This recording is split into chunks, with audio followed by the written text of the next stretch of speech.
PR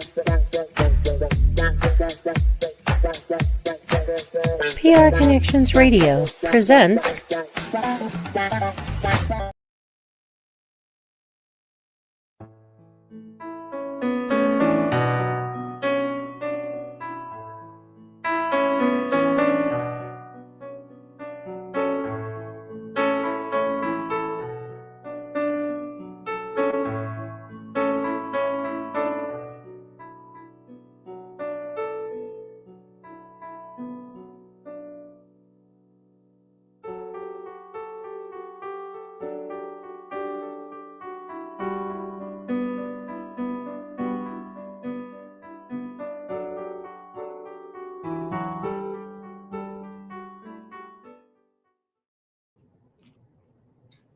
All right. Hey, everybody. I'm Trenton Briscoe, and welcome back to the Briscoe Bridge to Foster Care in Nevada. I'm always here to remind you I am not an expert, okay? I'm just a person who deeply cares about the community, and I want to take care of the kids the best I can. When it comes to foster care, there are various rules in each state, so do your research for that state, and if I answer some things, it might not be the same in that state. Today, I'm excited because joining me, Mr. Dr. Rawson. Now, this is somebody who's been around the block, okay? 45 years of global speaking experience. And is that correct? I'm going to make sure. And the heart that's fully invested in the children and families. He's been featured on numerous panels and YouTube podcasts covering everything from parenting and character development. Dr. Rawson has raised 8 kids, including his brother, his sister, and was an adopted parent himself.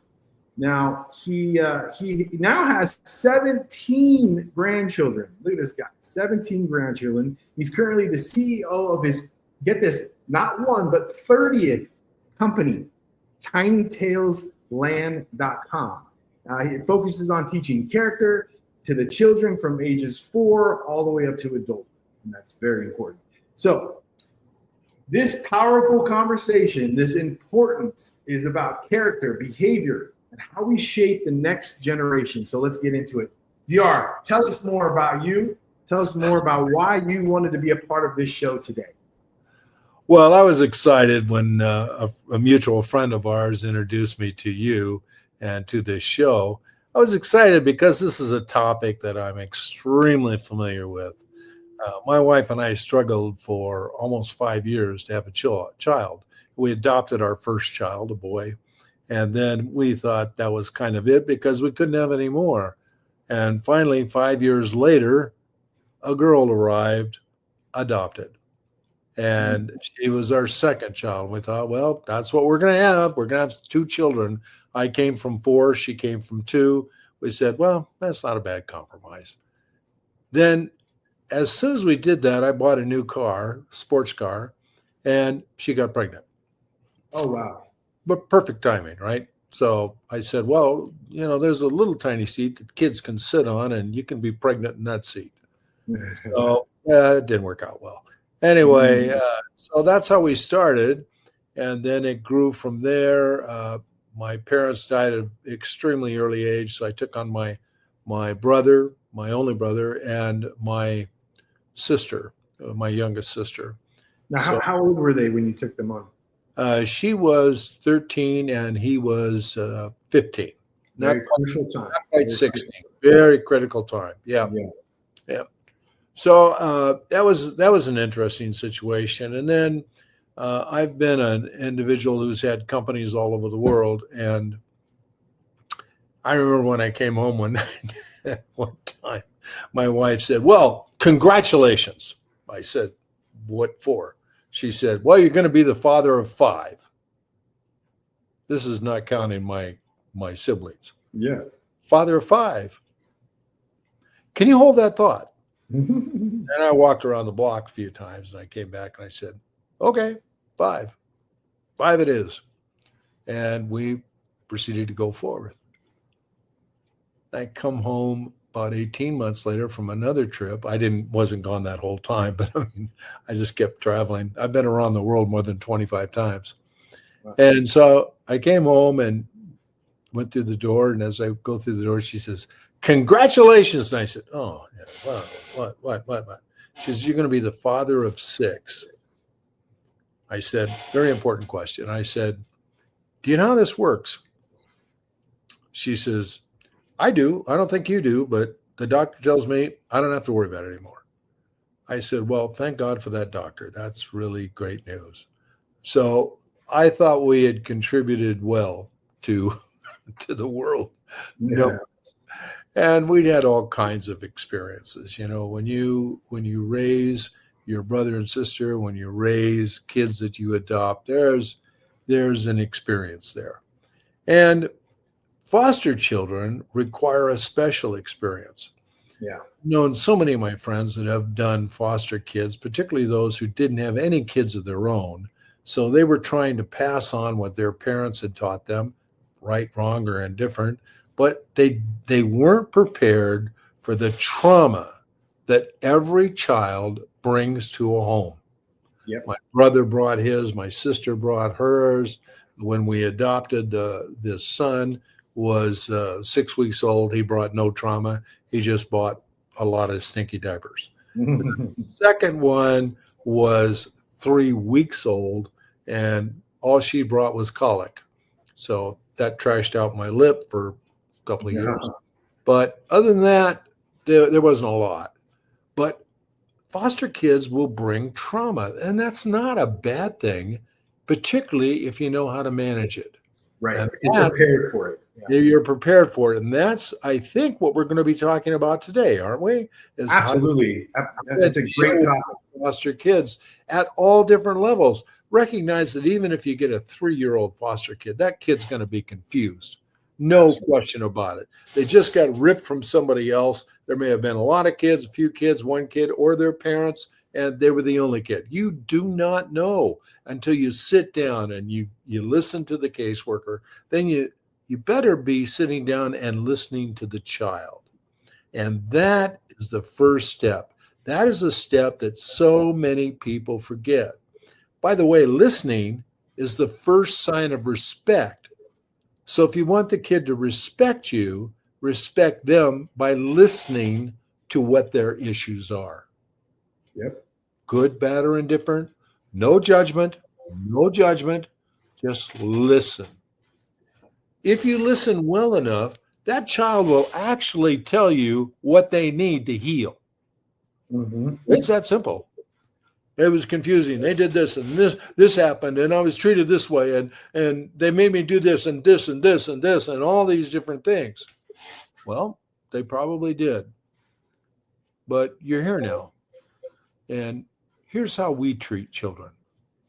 And then you have a chance to explain the love that you have, what your hopes and dreams are for all the children that you take in and the children that you may have. And if you don't do that, you miss a huge opportunity for understanding, huge opportunity. And you've gone into demonstrating love. Now, there are 25 character traits. Character traits are kind of interesting. Have you ever seen somebody act out? Whatever. And you look at that kid and you go, clearly, they never learned, and whatever's at the end of that ellipsis is a trait. They never learn respect. They never learn responsibility. They never learn kindness. Any of those things, they're traits. Yep. So you can start teaching traits. Now, when I was in school, and I'm quite a bit older than you are, Trent. I'm 78. Just a little bit. What are you about, 35? 78. Wow, looking good. You look great. Thank you. When I was a kid, the very first thing they taught us was respect. You know why that was? Because if the teacher didn't get respect, she had a mess on her hands, an absolute mess. So you have to respect the teacher. I am the teacher. Respect the teacher. And then it goes on from there. And we were taught all of these traits: kindness, love, respect, responsibility, all those kinds of things. And it was signaled out. For example, when you played around in school and you you got all the blocks out and you did all that kind of thing. Okay, time to end the playtime. Everybody pick up the blocks. That's a responsibility. Right. Some kids that sit on the sidelines say, I'm not doing that. Well, the teacher would walk over and lovingly say, do you see all these other kids working? That's because they understand responsibility. And responsibility falls on everybody equally. So why don't you get out there and help them and see if you're responsible? And they usually got up and went out there. Today, it would be something like this. Get over there and pick up those blocks. Nope, Bob, get over there. You're supposed to be over there too. No love, no kindness, and suddenly there's no respect. And then they want to know why they're not doing it. It's like, they just don't understand. So DR, one of the things I do, I help train foster homes, right? The parents going into becoming a foster home. Yep. And one of the things I really dive into, and you might really like this, what you're talking about, but it's a little bit deeper. I go and I try to help them see how a child is when they're in the womb. Let's start in the womb. How is this child being treated? What is it listening to? How does it feel from the vibe it's getting from its mother, from the atmosphere around it? Mm-hmm. Then when it's born, is it being fed? Is it being, when the baby's crying, are they nurturing? Are they coming to it every time? It's not getting what it needs as a baby. And then when it's a toddler, is it being told no? Is it touching the stove and nobody cares? All those things play in, and now these kids end up in the system, and a foster parent doesn't understand what's wrong. Well, let's go all the way back. So I teach them that the goal is it's like going to a tutor. If you are first grade level math and you're 20 years old, well, guess what? You're going to go sit down in first grade math and learn it from that point on. So what I try to explain to people, when you get a child in foster care, a 7-year-old really could be almost a 4-year-old or 3-year-old in some shape or form in their mental health. Exactly. Yeah. You have to find a way to maneuver and understand them from that perspective, and that helps them so much. Have you heard of RAD? No. Reactive attachment disorder. Okay. It's something that I bring this up a lot because I truly believe that a lot of people have RAD. It's something that happens when you push away because you're feeling loved and you feel like you're going to lose it anyway, so you push, right? Yeah. And I feel like we as people, if we're not nurtured or felt nurtured as kids, as young children, and never healed from that, we carry it all the way. I have kids that were in my home. I don't know if I told you, but I had 42 boys come through my house in 7 years. And a lot of those boys, they would dump the girl first. They loved her, but they dumped her first. They would quit their job. And when they loved that job, they would, they go from job to job, girlfriend to girlfriend, house to house, because they get mad at their who's in charge or whatever. So it carries over. So we have to teach these kids at a young age this important mental health, which is why I'm glad you're here, because these shows that I've been doing, it's kind of perfect. Everything's been kind of going up to this point, and you're coming in at such a great time, because I've talked to a couple of my ex-foster kids who told their feelings about how they felt. I've also talked to people from the beginning stages that worked in the DFS system and saw how they felt. And we also teach people how to become a foster home. And now we're at a point where we're working with the kids, and now you're here. So it's perfect. There was a point I was going to make when you said RAD was the acronym, right? R-A-D. Yeah. Well, the other concept that I've always dealt with is that you need to meet somebody where they are. Now, interestingly enough, that happens in business as well. Somebody comes in from another business, they're a hire, you think they're great, and suddenly they've got these habits and these things that they do that they don't work. but you have to go to them and meet them where they are, understand why they're there, how they got there, what their feelings are about it before you can do anything about it. And that's a step that so many people make, a mistake that so many people make, particularly when you're bringing kids in. Kids need to be met where they are, not where you want them to be. Right. I love that. Yeah, for sure. And that's a huge mistake. You know, as a minister, I counseled many, many families over the years. And too often I found that parents had this preconceived idea because dad did this or mom did that, their mom or their dad or their grandfather did this or whatever, that they just carried it on. So I used to tell this little story to help them remember that you have to know the source.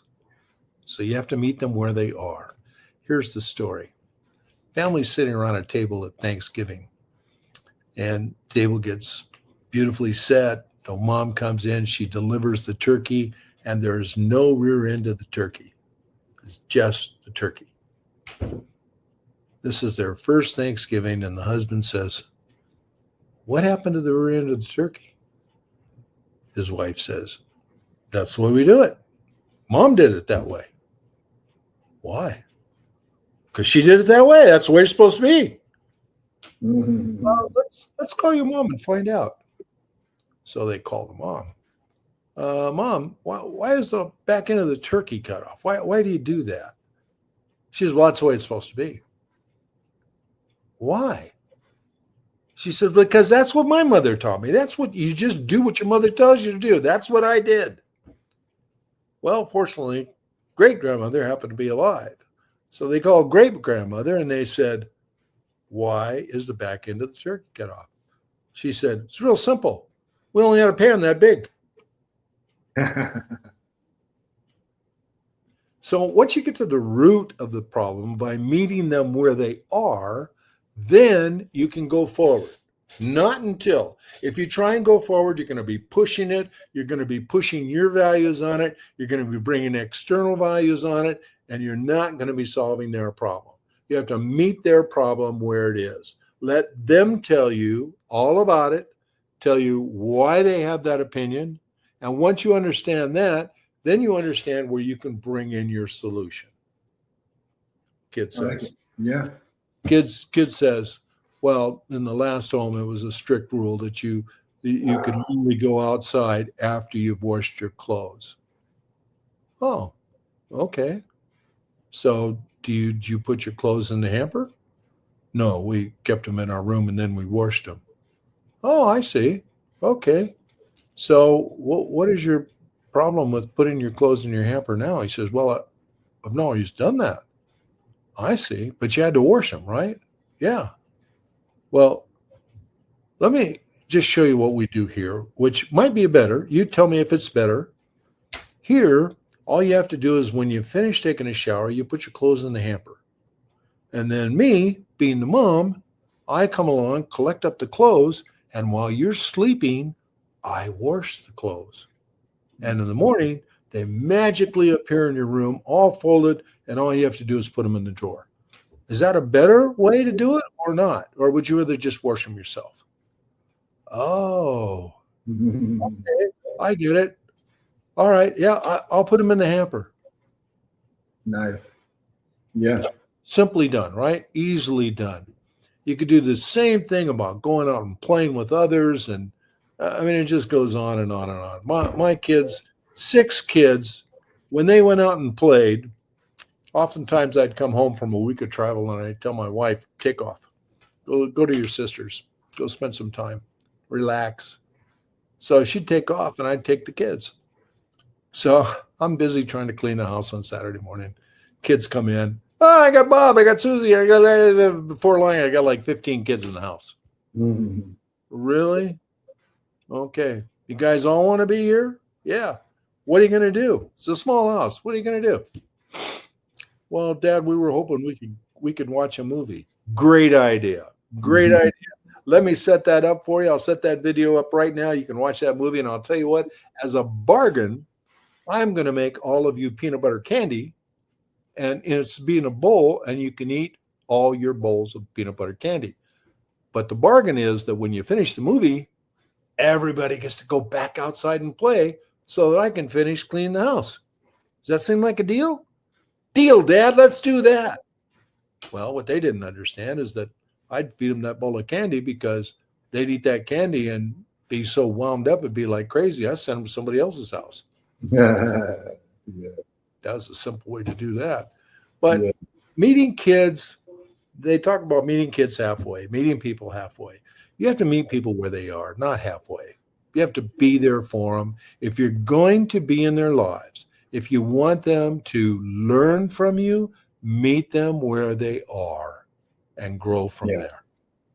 I like that term. I kind of do that. Whenever I had a kid come to my house, I'd give them a voice. I'd make sure I hear them out.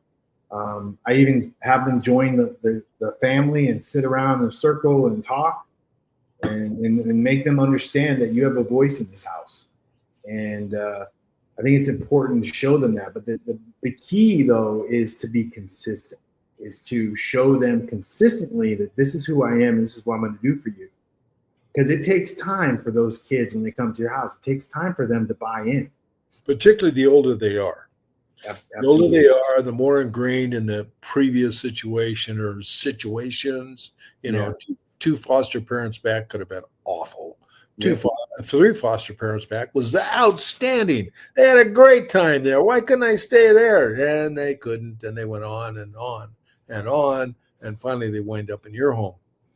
And through example, they see this activity, and others freely join in. So reluctantly, they kind of join in just to see how they're going to be treated when they're trying to become part of.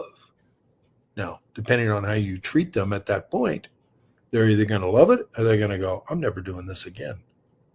It's that simple. And clearly, you've made it so that once you come into the house and you start doing what we do, you're part of the tribe, man. You're here, and we're going to help you. So, this makes me think, I always try to think about what the viewers are thinking. And I'm thinking that the viewers that are watching, the ones that I really truly care about are the ones that want to become a foster home, or they're thinking about becoming a foster home, and they're watching this show. And when they hear this, when they hear that foster children in foster care have this, traumatic, this trauma that they have to deal with, it makes them get, scared of the situation. But what I try to come up with is it's not that difficult. Like you said earlier, is as long as you know the hand that you're playing. Yeah. And the reward that you get from working with these children and seeing them smile and seeing them flourish, it's like no other. And I want everyone to hear that. I want you to know, I got chills just saying that. That's how important it is to me. It's amazing. There's nothing like it. Everybody does things for a variety of reasons. I'm 78. I'm fortunately done a lot of good things in my life, and I don't have to do tiny tales. But I'm so passionate about the fact that everyone needs to learn character, and our research shows that no one's being taught character in any grade or college in the world. The effect of that ultimately is horrific. So I always ask myself this: why would somebody do that? Why would they do that? Why would you become a foster parent? Just because you want to have a kid? Just because you want to hear little sounds, little footprints? You want the little kids to come out and say, "Can you change my clothes? Can you button my clothes?" Or what is your motivation? If your motivation is that you look at this little person and you say to yourself, I'm responsible for teaching this child to become a great adult. Now you're started down the right path. Now, how do you do that? Well, maybe mom and dad were lousy examples.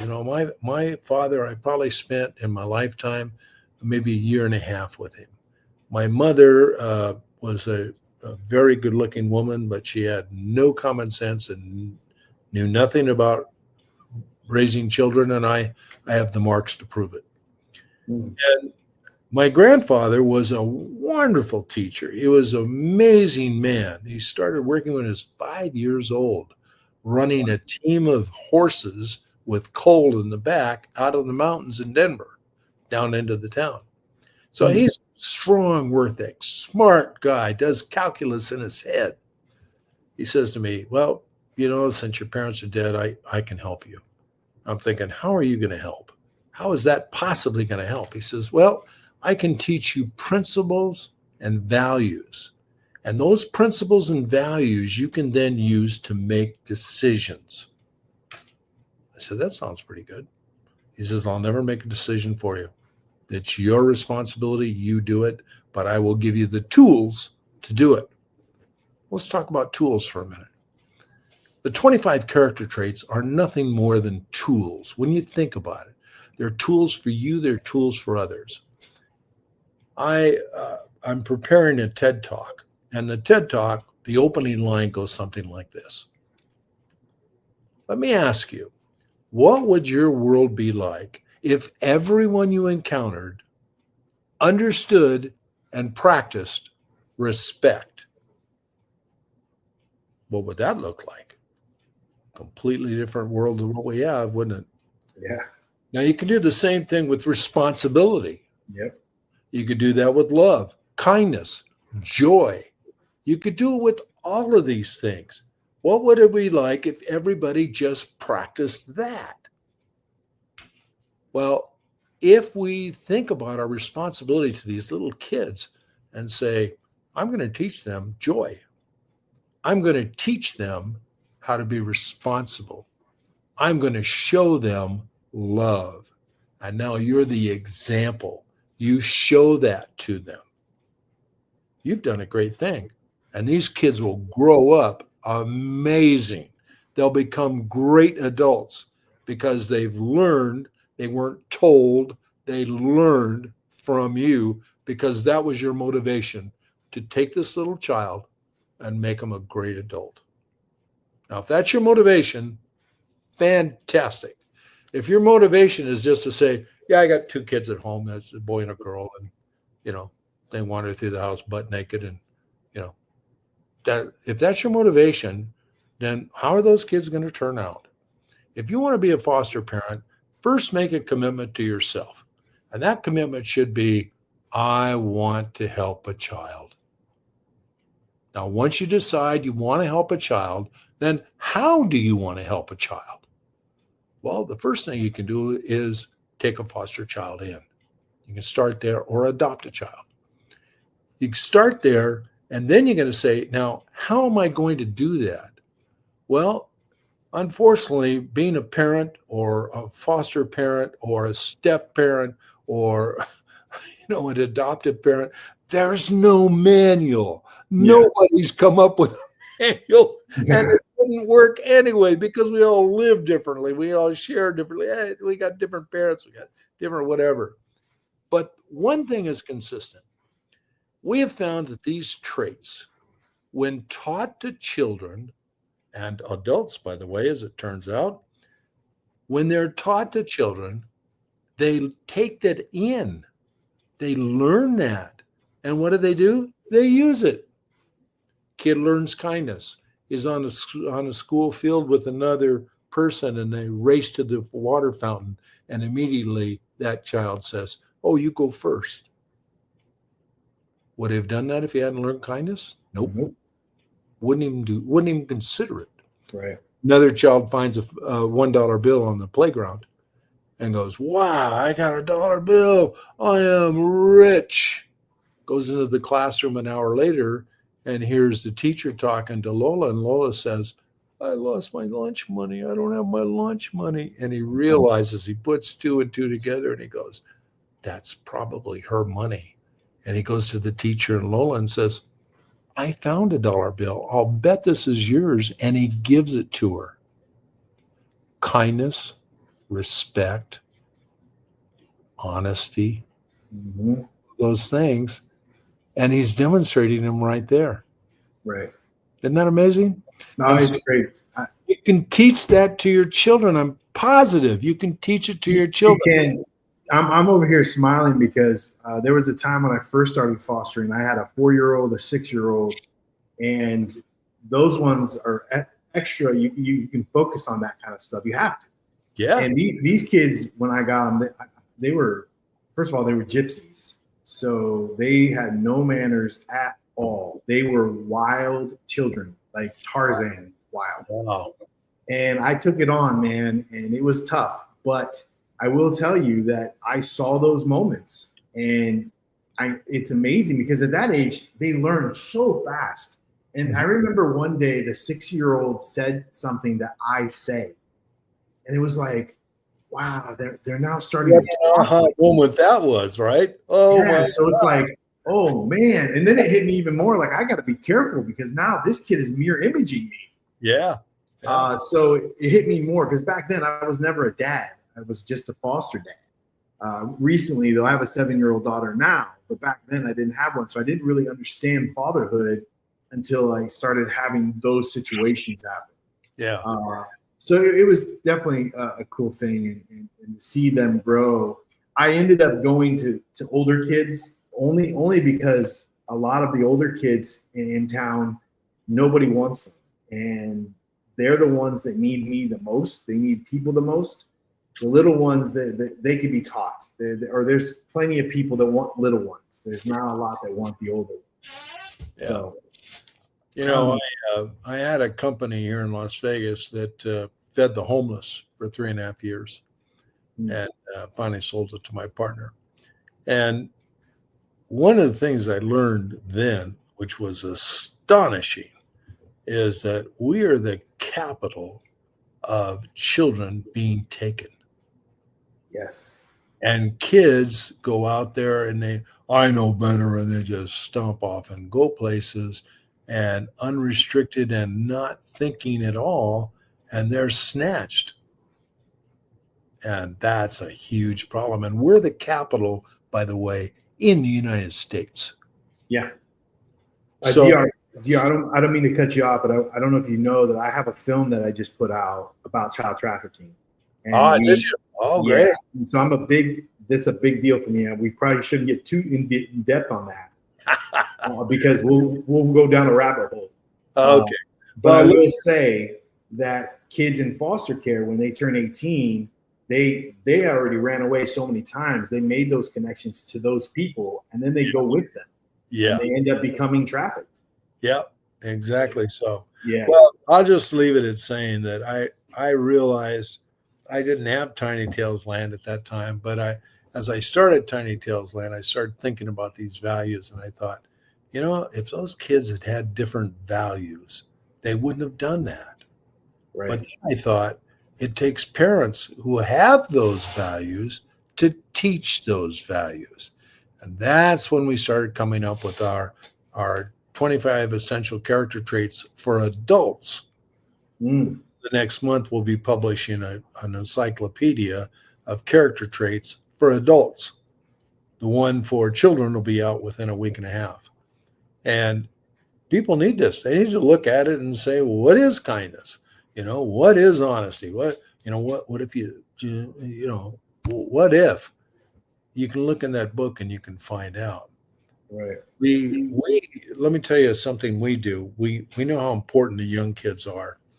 We have an education program. We put out a book with 36 lessons, and I won't be so crass as to just show it to you, and that I'll just tell you. It's 36 lessons, and inside that book, they teach all the 25 traits throughout the school year to third graders. Perfect. Why third graders? Third graders have the capacity to learn up to 4 languages in third grade. Why? Because their minds are totally open. Totally open. Oh, really? Oh, okay. All right. Okay. And that's where they make the most progress. So we produce this for second, third, and fourth graders. But the third graders is the key. That's the key to our future right there. Right. In that book, were you ever a Boy Scout? No. Okay. Well, Boy Scouts get little merit badges for having learned to start a fire or write a good article or write to the grandmother. And so we took the concept that every time they learn that trait and the teacher or the parent signs off, they get a sticker. Nice. And it goes in the book. And that's kind of cool. They love that. Yeah. 72 pages. The teacher's supplement is 220 to teach. That's how important it is. Wow. So we think that third graders, those little kids, second, third, fourth, they want to learn. They want to learn, but you have to provide an environment for them to learn. Right. So something you don't know about me too is I actually taught third grade. Oh, did you really? Yeah. Oh. And I chose third grade because I knew that was the grade level. So a long time ago, I did some research. And again, the stats are not today, but back then they said that if kids weren't reading by third grade, if they could not read by third grade, they would know how many more prisons in that area need to be made. Because they know if they're not reading. So then I heard a recent stat that was third to fifth grade. It's the same thing, but they just know that we're going to have more issues the more, and the bad part is nowadays, no one's reading anymore at all. It's all a digital world. Let me tell you something about me. I failed the second grade twice. Wow. I never made it to the third grade because my dad said, "You're too damn big. You're not going to third grade." At third grade, I was already the size of most teachers. Wow. By the time I was 9.5, I was 5'7". So I was a big kid. So I learned, I didn't learn cursive. I didn't learn to read real well. Today, I'm happy to report that I read an average of 75,000 to 90,000 words a week. Wow. I've written since 2021, I've personally written more than 21 books. Wow. I have written thousands of stories, all the way from our 100-word drabbles that we teach with Tiny Tales to much larger stories on business subjects and family subjects, and children, and all kinds of things. And they've been published in many publications. So it's possible even to get past that if you screw up third grade. Yeah. You get past it. I'm telling you can get past it. So, yeah. Well, I will say, DR, thank you so much for being here and sharing your insight, your wisdom, your heart, and what you're doing with Tiny Tales and just your commitment to children and family. I appreciate all that you've done in your life. I was honored to have you on the show, and I'm happy that it was a good show. I think that everyone's going to enjoy this. So to everyone listening, thank you for joining us. The Briscoe Bridge in Foster Care in Nevada. Again, do you have anything that you wanted to say to finish off? I would say that it's been said before, but children are our most important asset. And if you just take a look around today at what's happening, if we don't train these kids in third grade and teach them love, kindness, respect, responsibility, if we're not doing that, I'm glad that I only have 20 years left. It's going to be a rough go, folks.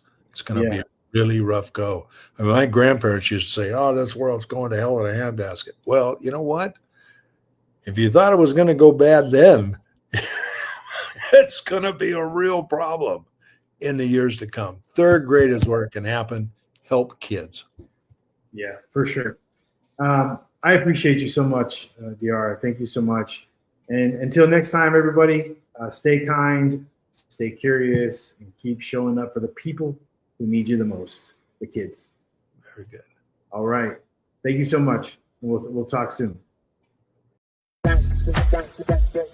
PR Connections Radio thanks you for watching this podcast. Check out more episodes of this show and our others at prconnectionsradio.com.